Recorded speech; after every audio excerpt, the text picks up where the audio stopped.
The famous astromech R2-D2 is well known for saving the day on numerous occasions, usually by rescuing its owners from certain death or being at the right place at the right time. But there was one occasion where R2-D2 went on a murder spree as it tried to save its fellow droid friend, C-3PO. A few months after the destruction of the first Death Star, the Rebel Alliance staged an operation that involved it stealing an Imperial Star Destroyer as a means to use it to bust open an Imperial siege and bring relief to a lockdown planet. Although the mission was a success, it did result in the Empire capturing C-3PO.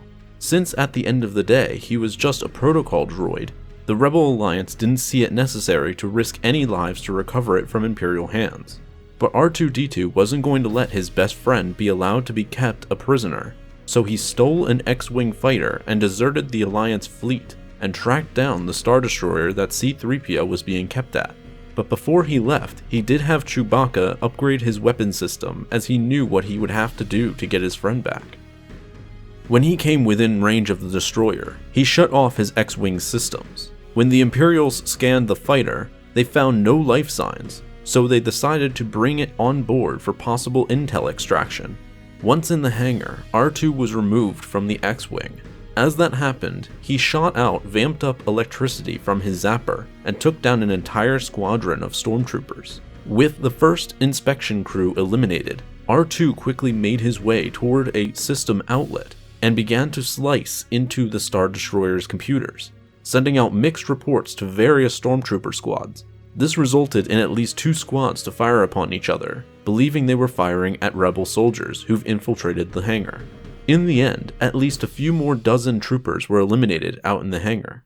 With the command bridge panicking over what was happening within their ship, R2 headed toward a more central computer outlet.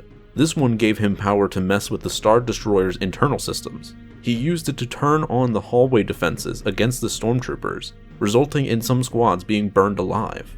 Others were unlucky enough to be standing near hangar doors, which opened up and sucked them out into the vacuum of space. And a few other troopers somehow made their way into the ship's trash compactor, where they were likely crushed to death. Believing one of the ship's droids had been hijacked and was causing all this chaos, the Stormtroopers began to attack all Imperial droids on board the Star Destroyer. Amid this chaos, R2-D2 finally found C-3PO's holding cell, where he was about to get dismantled by an Imperial engineer. R2 took out the guards that were at the door and took down the engineer before releasing his friend from his restraints. Together, R2 and 3PO ran down the hallways and made their way back to the hangar, where they took back the X-Wing. As they exited the hangar in the X-Wing, Vader was notified of what had happened and got into his own fighter to take care of the droids on his own. Understanding they were unlikely to escape on their own, R2 sent out a message to Luke to come help.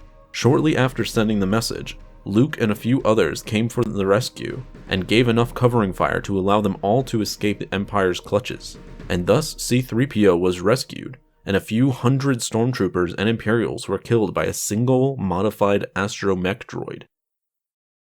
Thanks for watching this episode of The Lore Master. Be sure to subscribe for more Star Wars lore videos like these in the future, and may the Force be with you.